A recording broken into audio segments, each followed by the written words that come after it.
The room smelled of roses and expensive perfume, an artificial sweetness layered over something rotting beneath.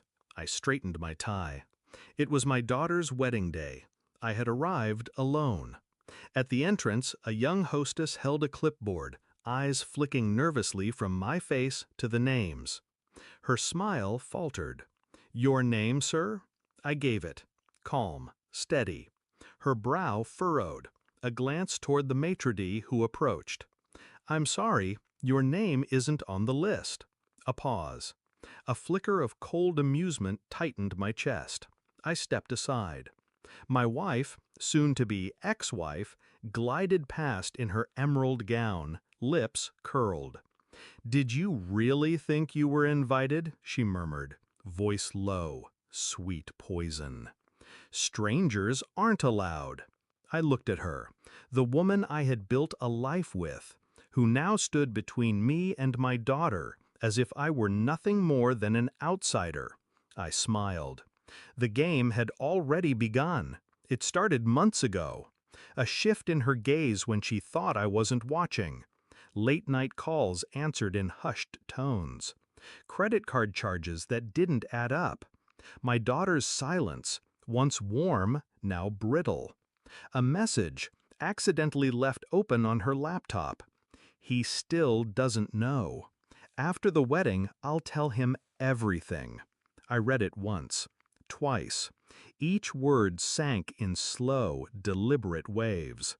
A stranger's name, a number I didn't recognize. And beneath it, threads of a deeper betrayal. Not just infidelity, not merely another man, but something far colder. My daughter, kept from me. My place, erased.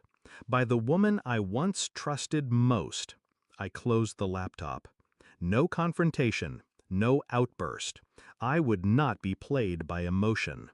I began to watch. Every move, every call. I traced bank statements, quiet inquiries through discreet channels. I found the number, a corporate lawyer, a man with no reason to know my wife. Except he did, for years. But it wasn't the affair that consumed me. It was the intent. My daughter, a pawn. My role as father, rewritten. She had filed paperwork months ago. Custody agreements, legal maneuvers, layers of deceit designed to cut me out entirely. After the wedding, the papers would surface. Final, binding. I said nothing. Instead, I gathered.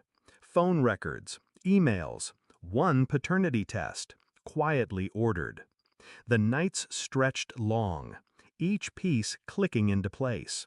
She hadn't just betrayed me, she had plotted to erase me. The courier arrived 2 days before the wedding, a simple envelope. Clinical. Results, 99.99% probability. Paternity confirmed. She had lied to him, lied to everyone. My daughter was mine. I held the paper in cold fingers. No tears, no relief. Only a deep, settling calm. At the rehearsal dinner, I sat across from her. She spoke easily, mask flawless. When dessert was served, I slid the envelope across the table. No words. She opened it. The color drained from her face. A small gasp, a crack in her perfect poise. Her eyes met mine. I remained still. She knew. At the wedding reception, I waited. When the staff denied me entry, her smirk was almost triumphant. "Did you really think you were invited?" I smiled. "I never intended to stay," I said softly. From my pocket, I drew a small velvet box. Not for her, for my daughter. I handed it to the maitre d'. "Deliver this to the bride, immediately." Inside, a folded letter, a copy of the test, a note in my hand. "No matter what you were told, I am your father. Always." Then I turned and walked away. Not a scene, not a shout.